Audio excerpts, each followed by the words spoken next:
With you So far. so far? Yeah. I'm glad you're here. Man, let's get right into it. Man, what was the young fleece like? When did you get started? Where was you born?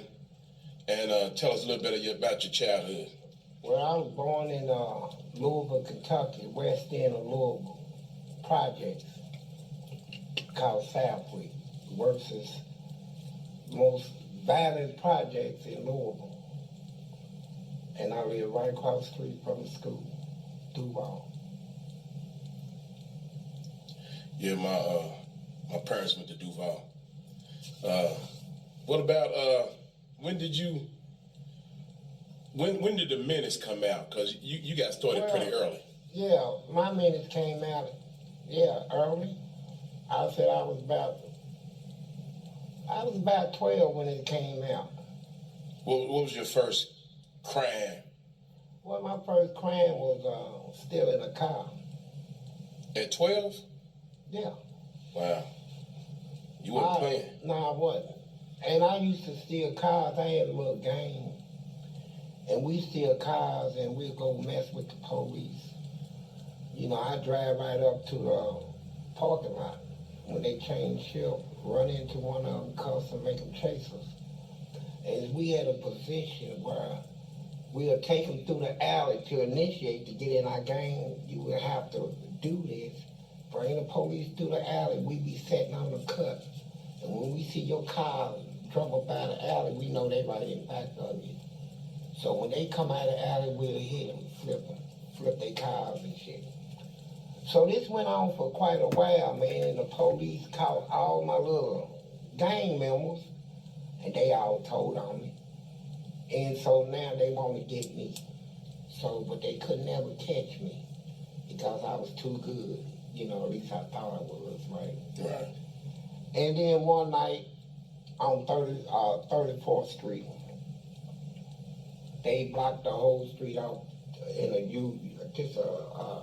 horseshoe, right? And there's about 30, 40 police cars out there, and all of them just opened up, start shooting. Wow. And they thought they killed me. And the ambulance was already there, and the people in the projects came out. They heard all the gunshots and stuff.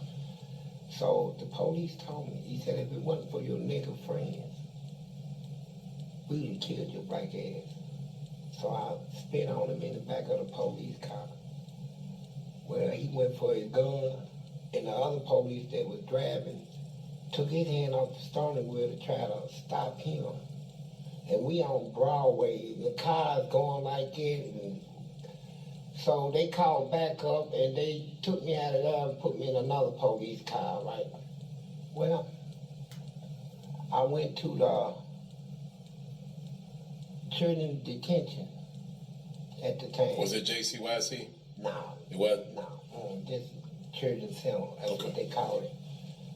And my mom could have got me out that same day, but she said she's gonna let me stay there for the night. So the next day we get out.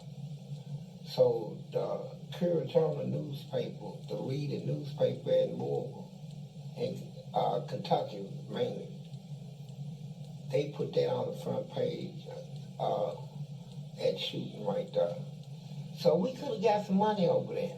But my daddy, he wants to go up to the police station, tell him that he ain't gonna file no lawsuit, that he taught me a lesson, and all that. He was just talking stupid, and I just got up and ran up out of the little office room, came outside, and two police was talking. And one of them's car was stolen, and I jumped in and stole it right there and there, right? Stole the police car, right? Right. And I'm known for doing a lot of stuff, and I started carrying pistols when I was 13. Two of them, 45, nickel plated. I had twins.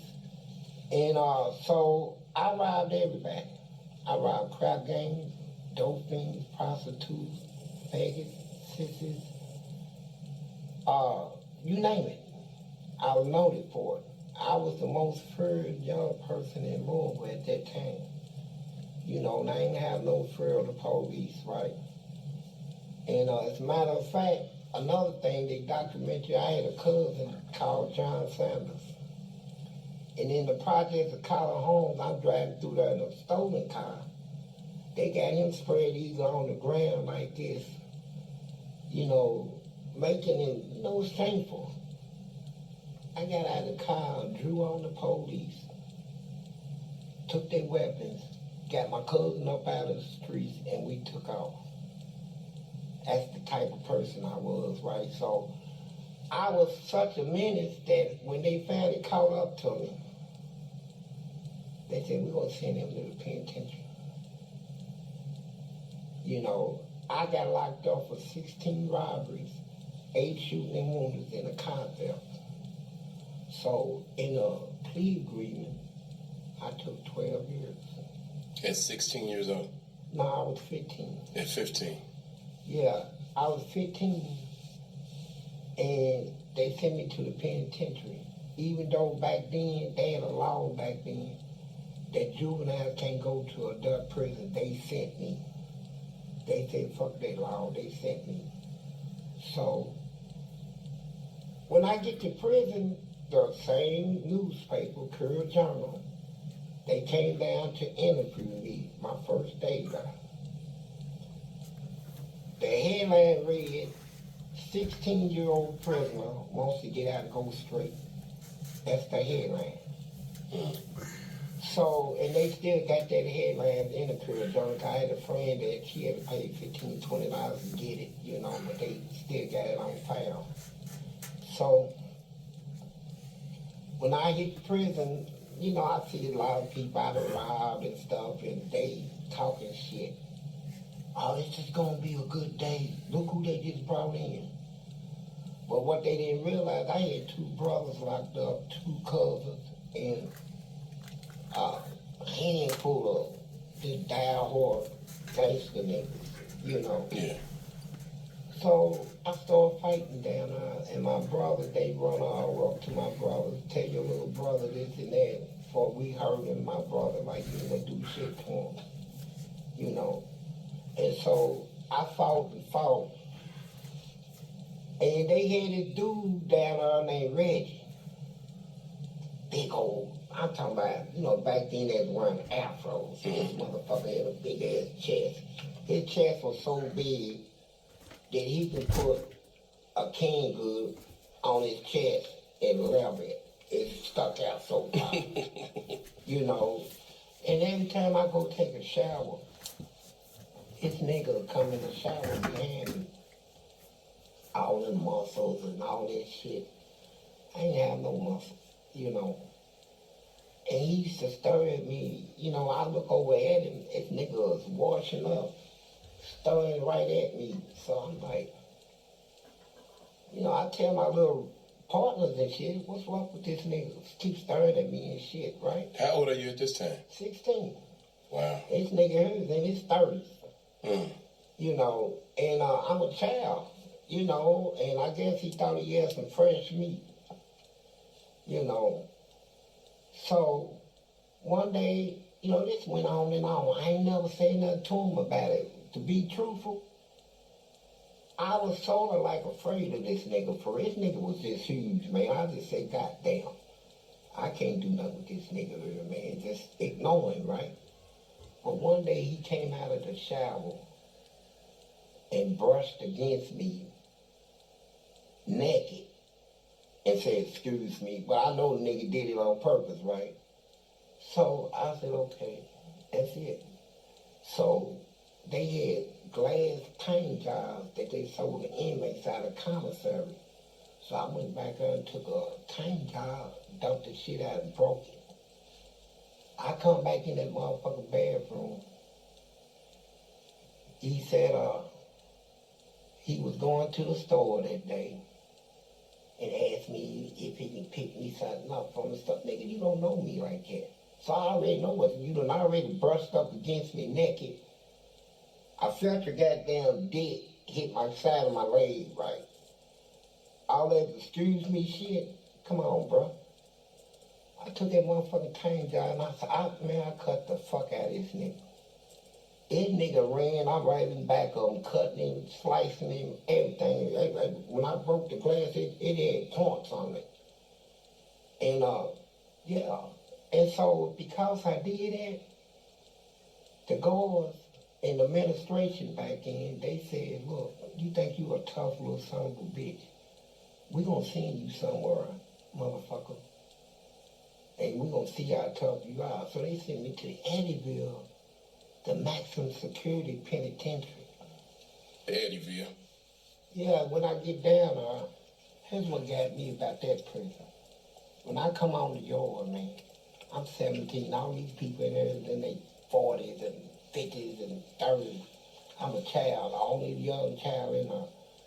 Man, I was walking across the loop going towards the property room. I see all these motherfuckers laying out kissing and shit, right? And back then, Eddyville didn't have a dress code. We can wear our own clothes then. The sisters can come out with thongs and bikinis and panties and all this shit, you know. And motherfuckers were laying around kissing and shit.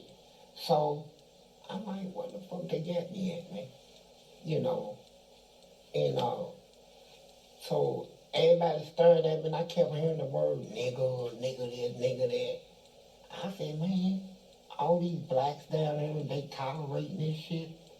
I said, man, the first time one of them called me a nigga, I'm gonna show them what type of nigga I really am, right? I'm a badass nigga, you know. And so I ignored it.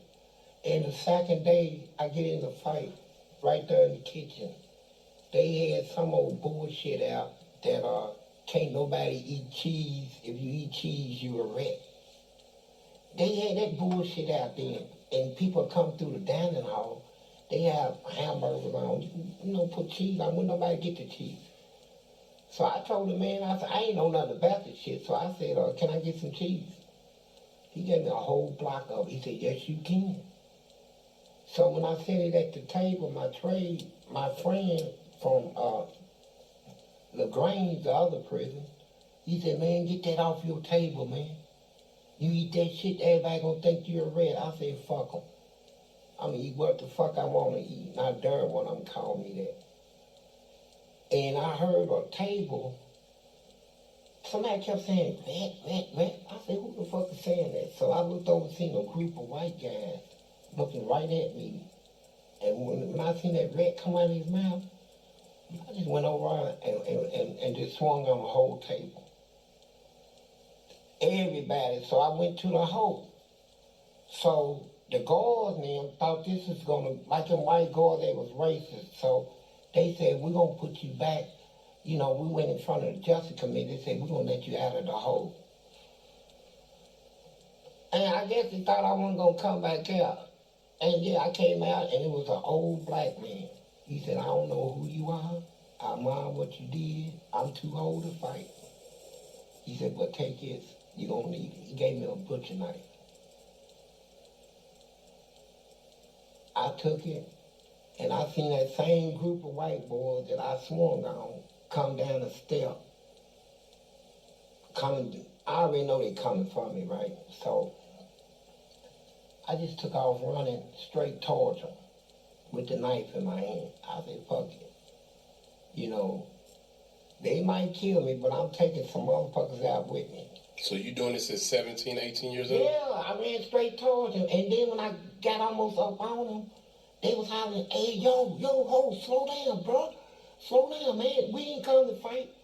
They say, man, we don't know who put that shit out, man, but I've been eating cheese all my life. I ain't no goddamn rat, this and that. So that was the first situation I had to go into straighten out. That's when my name got established. So now they gonna put me in a cell. So they know who Fleece is at that point. Yeah. So they put me in a cell with this big old black motherfucker. They call him Doc, Big Doc. Boy, this motherfucker look like shit. King Kong was some motherfucker. He had a big old, his nose was about the size of my fist. He had a big old nose, red eyes, and he was a big motherfucker with big fingers and shit. He just looked like he was just made to fight, you know, like a gladiator type motherfucker. So I'm in a cell with him. They had double cells then.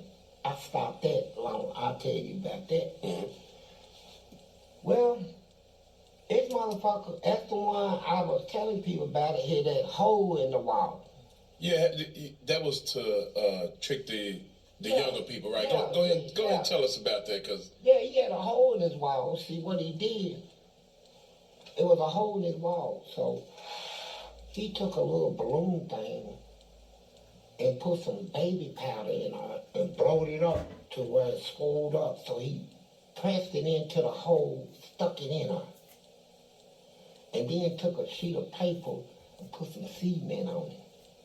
And when it hardened, he taped it over the hole and then painted over it where it looked like, the regular wall and shit. Like, I didn't know the shit was there. Mm.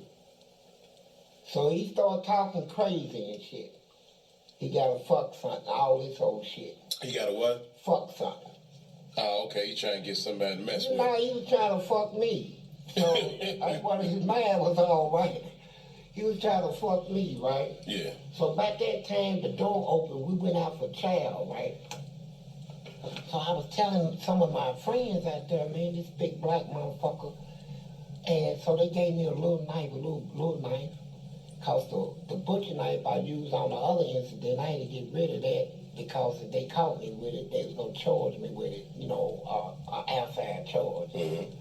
So I got another knife. So I went back in the thing, so this nigga put on a pair of shorts. They had a lot of holes in it. Whenever he walks, his shit will pop out of one of the holes, right? And he'll put it back in his drawers. And I'm like, I said, this is a nasty ass nigga right here. But I ain't gonna lie, I was afraid. I was actually afraid. And then when that nigga sounded off and hit that damn wall, and his arm went through there, bust that thing, and it made a big old boom noise, like he knocked the bricks out of the goddamn wall, right? And all this shit was floating in the air. I didn't know it was baby powder. I thought it was fragments of cement. Right. The dust. You thought his fist was out. Yeah, and his arm was white and shit. And I was like, and he run up on me. Nigga, do I gotta fight you, nigga? Nigga, I'm like, shit. The fuck I'm gonna do? This nigga get him some good ass, right? And I wasn't thinking about fighting. I was like, man, and I'm gonna let this nigga penetrate me, man. And he made one mistake. Cause when I moved that little knife, cause I already hit that knife, it stuck my leg, right? Mm-hmm. It brought me back to my senses. Nigga, you got a knife right here. Man, I gripped that mother. I'm left-handed, but I gripped that with my right hand, right? Because it was sitting on my right side. Right. And I ain't had time to switch it over to the left, right? Mm-hmm. So I just came up with it, slap, and just ripped all that open, right? It cut him good, right? He ran to the door. God. So I ran him back up and hit his ankles and shit, right? Mm-hmm. Brought him down to the ground, and I stabbed the shit out of him, right? Mm-hmm. And then when the guards finally came up to him, to the cell, they was telling me I done backed all the way up to by the toilet, and they like, it's gonna be all right. Just put the knife down, put it down. I was shaking and everything, man, right. Blood everywhere. Well, I finally gave them the knife. They took this nasty nigga and they transferred him. I don't know if he died or what. I went to the hole. They did the same thing, let me out. They ain't even give me an outside charge for that because they know what type of motherfucker he was. He was one of them types. Right. So then everything started going good. People start thinking twice before they tried me and And they looked at me like I was the only black person in that would fight back. I mean, really fight back. And so I had a thing, man. I kept seeing these sisters. All right, Fleece. So now you seeing men in thongs and swimming suits and all that. What was that about? Well, the prison, if you really look at it, I mean, it's common sense. If you go to a woman's prison, the person that is running that prison is the dykes. they the one that whooped the girl. And Eddyville was the same way back then. It was mostly populated with just gay shit, you know. And these sisters had so much power where if you spoke bad to one of them, they killed you, you know. You had to... Who would kill you? The inmates, they husbands and boyfriends and all the gay motherfuckers, right? And so you got to address them as like you would address a woman.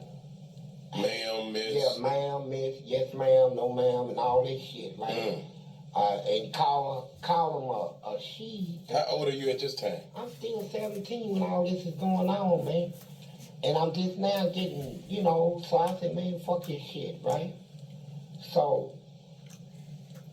I started disliking all that shit, you know, but they had one that come in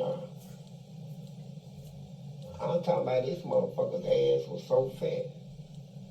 And he was, this like a motherfucker, like your baby mama. That motherfucker's ass was fat, ungodly fat, right? And he gets in the shower with me. And we was the only two in the shower. And I turned around and I seen that soap going down his back through the crack of his eye. I said, God damn.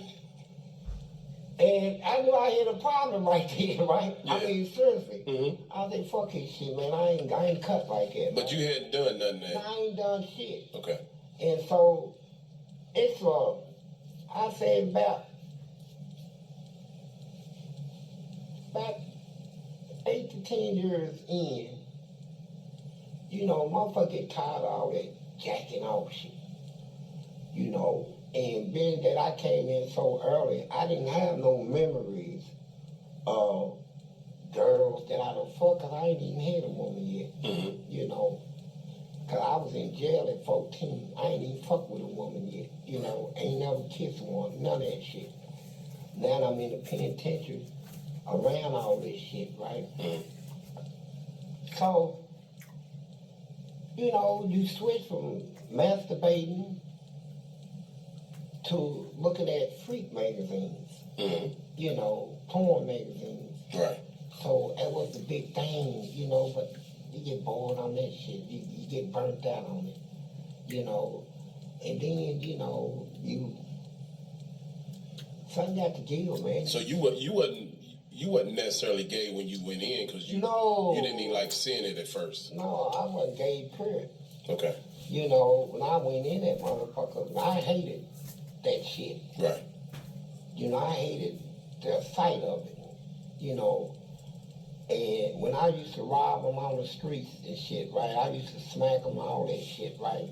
I remember when I got locked up in jail, before I went to prison, all them sisters was hollering, 30 years, that's that motherfucker that robbed us on the street, all that shit. And now back to the penitentiary, man, you see so much shit going on in there. It's like a different environment, different community. You know, it's like a different world for real. And everybody was into it. They was kissing, they allowed it back then. And we had a swimming pool in that prison. You had a swimming pool in prison? This is a maximum security prison, one of the toughest in America, and we had a pool. We had a swimming pool, we had go-karts, roller skates, indoor and outdoor, all that shit. Wow. See, the correction cabinet in Kentucky, they didn't want to put us to the strict shit that other prisons in other states put their prisoners through, right? Right. They felt like this is our community. As long as we respect it, they're going to give us privileges, you know, roller skates. We got a swimming pool. We got a real softball court, baseball, football field. We had a basketball full court inside of a gym. We had one outside. We had another one outside. We had 4 full court basketball. I mean, we had it all that shit, right? So, but here's what they did. They used to have something they call saltpeter. That's what they put in your food, right? Saltpeter? Yeah, it's supposed to produce something in you where you can't get hard. Okay. Keep your shit salt. But if you put too much in it'll have the reverse effect. It'll make everybody hard. So the inmates that worked in the kitchen called themselves like playing jokes and shit. Most of them was gay, so they wanted to see that shit. Mm-hmm. So they would put a lot of it in the food. Wow. And you walk around all day long hard and shit, looking at each other. Everybody want to stir each other down and shit. Like, who's gonna give it up? Give what up? I mean, goddamn. We all sitting here and hard and motherfuckers, whoever got the fattest ass, I guess, Right. So that didn't really resonate to me, and I'm gonna keep it real, 100 though. After about 10 years in, man, I'm burnt out on masturbating, jacking off, reading, looking at free books. So by that time, my reputation done picked up, right? I done fought so many battles and fights and stuff. I ain't lost shit. I ain't lose one fight in none. I fought inmates. I fought the racist motherfuckers. I fought all the cliques. All that Crip and Blood and GDs, all that shit went on the streets when I was last out. But while I was locked up, all that stuff started coming into prison. Mm-hmm. And then they started taking away our privileges because these young motherfuckers would come in, start their bullshit. Everybody in blue want to fight everybody in red. Now it's a prison riot. Mm-hmm. So they took all of our clothes, took our shoes, started taking all our shit. So I said, shit, fuck it. I gotta live a life in this motherfucker. So I seen one of them running his mouth. Light-skinned motherfucker. He was out of Newburgh in Louisville. Mm. And I was talking about how tough he was and shit, right? And so one day I went to the shower and him and his little road dogs, they came in the shower, they talking about whooping somebody and all that shit. But when I turned around and looked and see who was doing all that talking, I saw him. Mm-hmm. Man, his ass was so fat. I said, goddamn, you need to give that ass up. What is he talking about fighting who, nigga? You need to give somebody some booty, nigga. And so I ain't say nothing to him right then and there, right? Mm-hmm. But we knew. We knew all that shit was just talk, right? Right. Most of them coming on that gangster shit, man, they ain't gangsters for real, bro. They ain't gangsters for real. It's a shield. Mm-hmm. It's a shield. When you see people acting tough for no reason. Protection, right? like a protection mechanism. Yeah, it's a protection mechanism. It's like they erected a shield, right? Mm-hmm. So the only thing you can see is what they talking. Mm-hmm. You can't see what's behind it, right? Right. Unless you bust through that motherfucking shield, you'll see who's behind it. A cowboy, a gay motherfucker. You ain't got your guns in there, bro. Right. And you try to click up with motherfuckers, and if they ain't got your back, you on your own. And when you break down the clicks and get a motherfucker on his own, you can just walk up to him.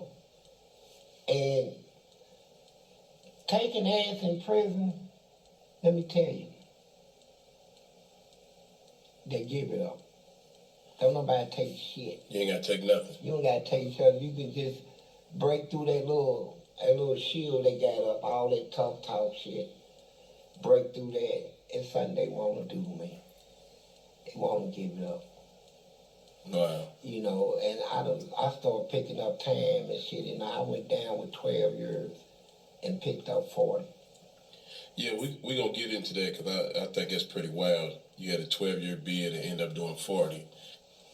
All right, Fleece. Now you about 10 years in, so you're in your mid-20s, and now what's going on in your life in prison at this point? Well, the first thing that goes on in people's lives in prison is the people on the streets, your loved ones and your family, turn their back on you, bro.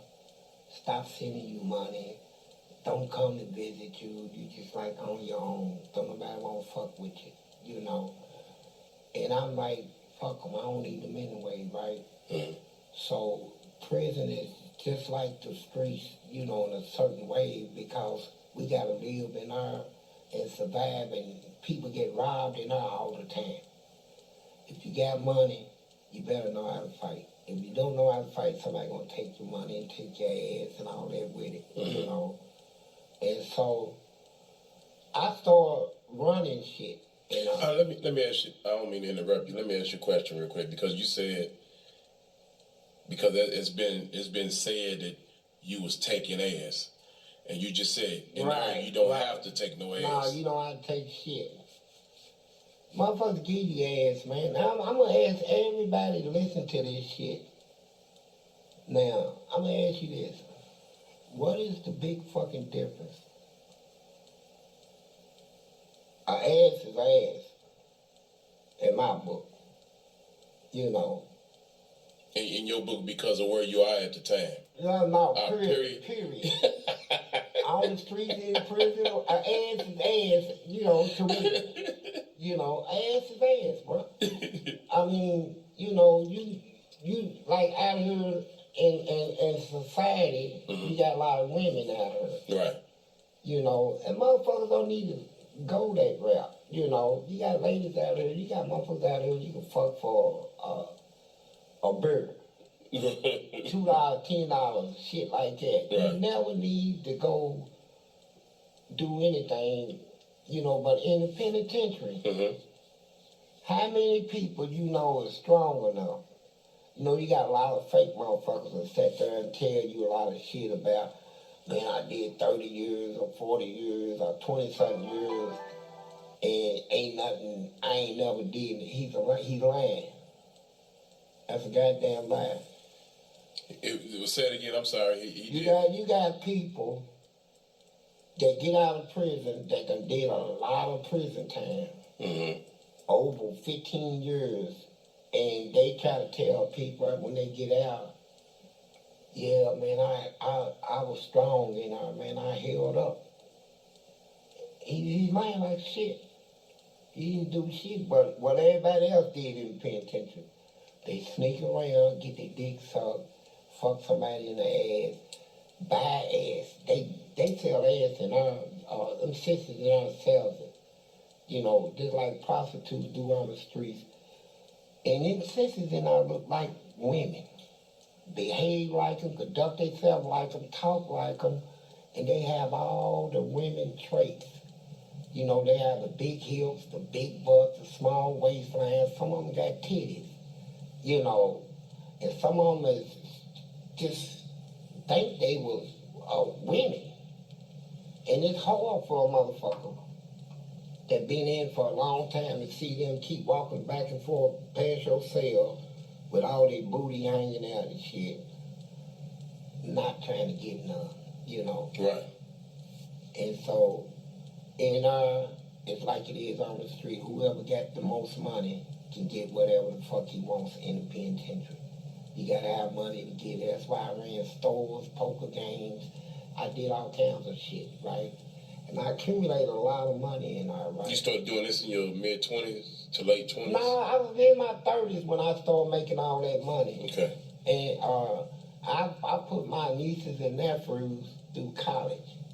So at that point, you accepted you was going to be there for the rest of your life? Yeah. I done picked up so much time, I said I ain't going to never get out because I ain't going to never accept no disrespect. I'm not going to let no motherfucker disrespect me and just pat him on the back. No, I'm going to fuck your ass up, right? Right. And so, one guy, he owed me, you know, he thought he was slick. You know, like in penitentiary, he owed me. Well, he borrowed a pack of cigarettes. So, you got to pay 2 back. 2 packs back? Yeah, you know, give him a week. Give him on a Friday. Always pay on Fridays. Mm-hmm. Come Friday, he said his money didn't come in, so the 2 went to 3 as interest. So when he didn't pay it the next week, the 3 went to 5, the 5 to 8, on up. And eventually, this motherfucker owed me 8 boxes of cigarettes. Then his money finally came. you know. So he gonna try to shortcut me. You know, he gonna give me 4 boxes of cigarettes. I said, hey, bro, you owe me 8.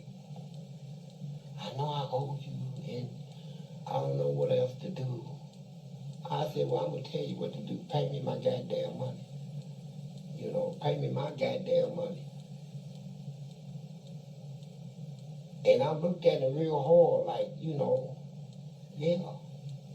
He said, I said, yeah, I am serious. Pay me my money, I give me some ass. You know, well, he said, I don't play that shit. I don't do that. I don't do this and that. I said, all right, bro. Well, I'll see you tomorrow then. He already know what that means. You know, I'll see you tomorrow. Mm-hmm. So before we came out of our cells, the next day, he sent the note down. And in the note, he said, do you know a place where we can go, where you can do it, where we won't get caught? Wow. And I'm going to keep it real with you. I fucked the shit out of him. Yeah, I did. I fucked his ass, and I felt good about it, right? I fucked him hard, you know, hard. And this was a man that wasn't even doing This was a motherfucker that claimed he wasn't gay, he didn't do shit, he wasn't like that, but he owed me. Paid me, motherfucker. You know, and he gave me some booty. So I said, God damn, that was good. It was good ass right there. So I'm living my life in a penitentiary. You know, I'm never getting back out. That's what I thought. I'm never going back to the streets, so I might as well make a life of this. I'm getting me a motherfucking wife in this motherfucker, you know. Yeah, you going into what, 20 years in at this point? Yeah, I need me a goddamn wife or something. I need a motherfucker to suck my dick on the regular. I need to fuck ass, whatever, jack me off, whatever you want to do. And if you want to consider that something wrong to do, then don't get on me, get on the lawmakers. Because they the motherfuckers that put motherfuckers in these penitentiaries, all males and all females in the same, you know, just separators. You know, and the Bible says, in the beginning, when God created man, what made God create the woman? You go back to the beginning of the Bible, it'll say, it is not good that a man should be alone. Why ain't it good? Well, I just told you why. Because if you ain't got, they gonna fuck each other. Somebody, motherfuckers' dicks get hard, they fucking. It's simple as that, fucking. So, people like, look at it like, it's nasty. Now it's life. And if you was locked up, you'd be doing the same shit. I don't give a fuck who you are listening to this shit. If you was locked up, after you get in about 8 to 10 years in that motherfucker, yeah, you gonna get your dick sucked on the slick side. It was a whole lot of these little gangsters in Louisville that was trying to sneak around doing shit, right? Mm-hmm. Go ahead, Fleece. So it's a whole lot of little tough guys come out of my city, Louisville. They come in there and try to, you know, these is fly niggas. These is niggas that hit all the women on the streets and shit, right? Well, here's the thing you ain't realizing. And all you young motherfuckers out there fucking, keep this in your mind. That same sex drive you had on the streets, but you just gotta fuck all the time. You fuck this girl, go across town, fuck another girl, fuck your best friend's girl, and all this shit. That same sex drive will go with you when you get locked up, brother. And that urge to have sex, that urge to come, to get that feeling, that sexual release, that goes with you. That don't stop at the prison gate. That goes in there with you. You know, and a lot of them in there, they follow ladies around the yard all day long, jacking off on them and hiding and all this. They call them butt bandits, booty bandits and all this shit. They got over 150 motherfuckers in Eddyville that come out of their cell every day looking for one thing, booty.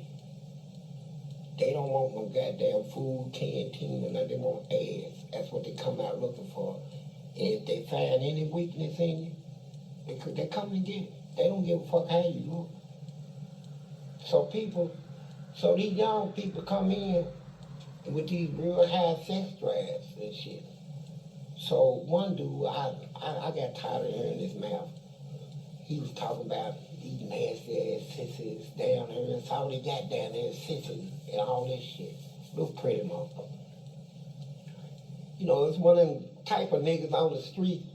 All the ladies would say, "Ooh, he's so cute." And all, yeah, niggas in prison say he's cute too. He's a baby doll. Niggas a baby doll in prison. The cute nigga on the street is a baby doll.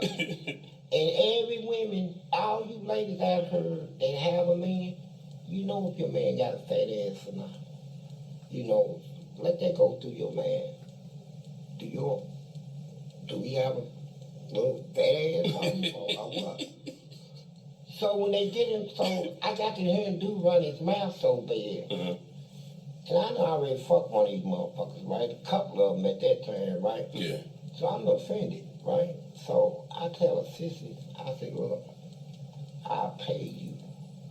See what he's about, right? About 2 months later, the sissy came back and told me, said, guess what? I said, what? He said, we kissed. I said, you kissed who? And when he told me, I said, oh, little gangster nigga talking all this shit. He said, yeah. I said, all right, keep me posted. Next thing you know, he gave the sissy some head. Then sissy said he was fucking. So I'm like, hold up.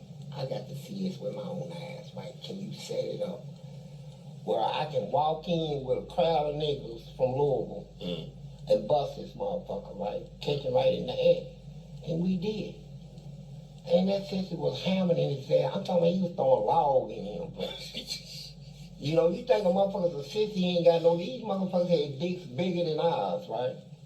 And sissy was turning that ass up and just turned his butt up. And I called him, and I dramatized it. I said, oh, goddamn. Goddamn. What's that, a tree trunk coming out of your ass, nigga? And so later on, he came to sit down and talk. He said, can I talk to you? I said, yes. What's up, man? He said, hey, police. Man, I know you thought you saw what I said, little bitch. Don't even come to me with that shit. I saw you take a dick in your ass, you a bitch, and it's all to it. You a bitch. So, you know, that happens a lot, and it's a lot of them. It's up in the hundreds. They come out of prison in Kentucky. I don't know about the other prisons. Right. In Kentucky. They done fucked around. A lot of them done been fucked in their own head. They done suck dicks and all this. They come right out. You know, whatever you do is on you, you know. They get these girls. And they come right back out here in the streets on all that front shit, you know. And since I've been out, I'm out of prison now. And since I've been out, I'm married and shit, you know. My wife, we be sitting on the porch. Motherfuckers come up, motherfuckers I ain't even thought about. Come up out, is that Felice? I said, yeah. What's up, dog? Nigga, hey. I said, this is my wife, Darlene. So they go, I mean my wife. And so they be like, hey, your husband, you know, he's a good man. He saved my life and all that shit. And all that. And a lot of them, I won't say shit about them. You know, that's in the past, man. I'm not going to put your business out there in the street unless you get out there and do a lot of fronting and shit, right? You know, I had one front the other day, about a month ago, he killed a motherfucker in prison. And so he's out here, I happen to get a job. And this motherfucker's running his mouth about how tough he is and shit, right? He had everybody work around him coming to me and say, hey, man, you need to talk to your little buddy, man. Hey. I said, what? Man, this motherfucker said he was whooping shit in prison. and all that. I said, hey, he killed the motherfucker. I said, he did. I said, what? He said, you was the only motherfucker. He ain't never fought, but he know he can whoop you. I said, whoop who? He said, I said, you didn't say that shit. They said, yeah. So I went to him in front of him. I said, bruh,